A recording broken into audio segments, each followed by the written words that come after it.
have come to Duke as a student if I hadn't first come to Duke during the summer in high school, and I came to the chapel. I came for a program at the Duke Divinity School for high schoolers that were interested in studying theology, and as part of that, I was chosen to read scripture in the chapel at a Sunday service, and I remember sitting in the pew thinking, this is the place I want to be. My name is Zach Heater. I'm a senior at Duke. I study classical languages. One of the great things about studying the ancient world is realizing that there are some eternal questions that people come up against. In the chapel, that's a source of grace, and that's a reason to keep going to the chapel, to realize that we belong to God whether we have answers to questions or not, and it's really our task just to keep asking the questions, not necessarily to find answers to them.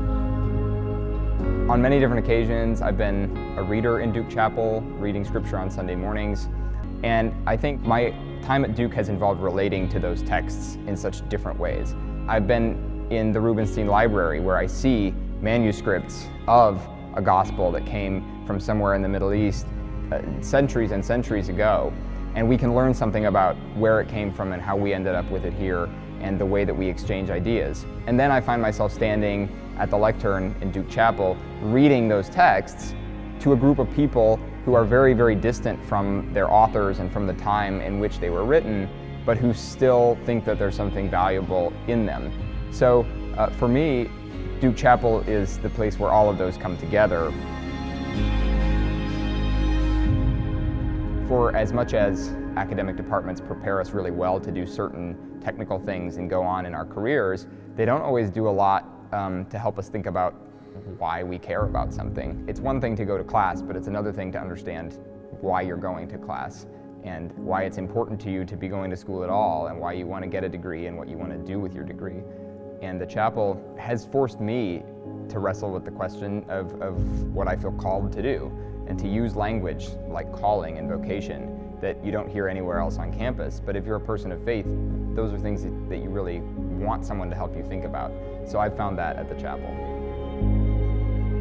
I spend a lot of time in the chapel basement, and that's a place where I just hang out. I don't really go there to do anything in particular other than to see other chapel people and to just unwind and be with people that I care about and who've been really important to my Duke experience, not only other students in the chapel, but also the chapel staff, who provide a whole different type of mentoring and a whole different type of friendship. You can sit in the pews in the chapel and look up at the stained glass window of all of the disciples and the gospel writers, and if you were to take that window out, you'd see right through to Duke Hospital, which is this amazing institution that does so much good in the world, but which the people whose texts we're reading could never have imagined would have existed. And it's all here in this one place that we're both like dealing with ideas that are thousands of years old and doing really new, innovative things, but maintaining all the same that God has a purpose in all of it, and that we're being faithful people by pursuing both of those things.